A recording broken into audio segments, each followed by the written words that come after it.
दोस्तों नमस्कार। एक और नई रात और एक और नई कहानी के साथ मैं हूं आपका दोस्त विश्वजीत। नमस्कार। लीजिए कहानी की शुरुआत करते हैं। एक बार 1,000 के नोट और 1 रुपए के नोट की मुलाकात हो गई। ऐसा आमतौर पर तो होता नहीं, लेकिन सिर्फ संयोग से ही वे एक ही आदमी की जेब में पहुंच गए। जाहिर है, जहां 1,000 का नोट होगा वहां 1 रुपए के नोट का क्या काम, और जहां 1 का नोट हो वहां 1,000 का नोट किसी के पास कैसे हो सकता है। बहरहाल वे एक दूसरे से नितांत अजनबी थे, इसलिए कुछ देर तो चुपचाप रहे। 1 रुपए का नोट 1,000 रुपए के नोट की चमक दमक देखकर झिझक रहा था, और अगला तुड़े मुड़े मैले कुचैले 1 रुपए से बात ही नहीं करना चाह रहा था। पर आखिर वे एक ही जेब में रहकर कब तक दूर दूर रहते। सो दोनों में बातचीत शुरू हो गई।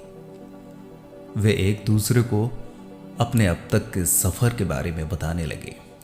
वे कहां कहां से गुजरे, किन किन हाथों में रहे, उन्होंने क्या क्या खरीदा गया और वगैरह वगैरह। 1,000 के नोट ने बड़ी शान बघाड़ते हुए बोलना शुरू किया। मैंने तो बड़ी शानदार जिंदगी गुजारी है। मैंने बड़े होटलों में एयर कंडीशन की ठंडी ठंडी हवा खाई। पार्टियों के शौकीन एक बड़े उद्योगपति ने मेरा इस्तेमाल किया। कुछ समय मैं भारत के सबसे अमीर आदमी की पॉकेट में भी रहा। एक मशहूर फिल्मी हीरोइन ने ड्रिंक खरीदने के लिए मेरा यूज किया। सच, उसके कोमल हाथों का स्पर्श मुझे अब तक याद है।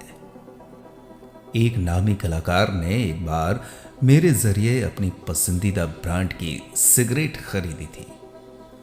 मैं महंगे महंगे पर्सों में आराम से रहा।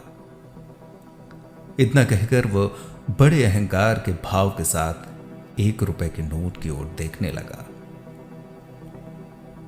1 रुपए का नोट कुछ सकुचाया, शर्माया, और फिर उसने कहना शुरू किया, मेरे साथ तो ऐसा कुछ भी नहीं हुआ। मैं या तो मजदूर के हाथ में रहा या मंदिर की दान पेटी में।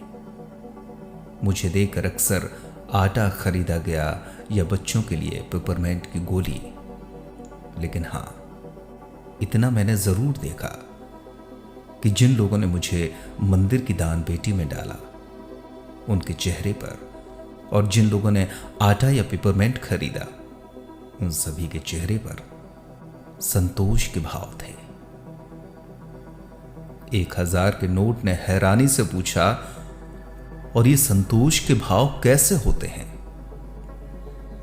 दोस्तों, कहानी यहीं खत्म हुई। कहते हैं कि किसी चीज की कीमत नहीं, बल्कि उससे वास्तव में क्या मिलता है, इस बात से उस चीज का महत्व आंका जाना चाहिए। और कहते हैं कि संतोषी परम सुखी, यानी जिसके पास संतोष है वो व्यक्ति दुनिया का सबसे सुखी आदमी है।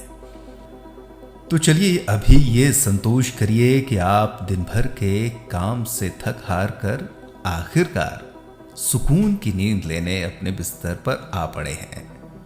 इससे बड़ा संतोष और क्या हो सकता है। तो फिर नमस्कार, शुभ रात्रि, शब खैर।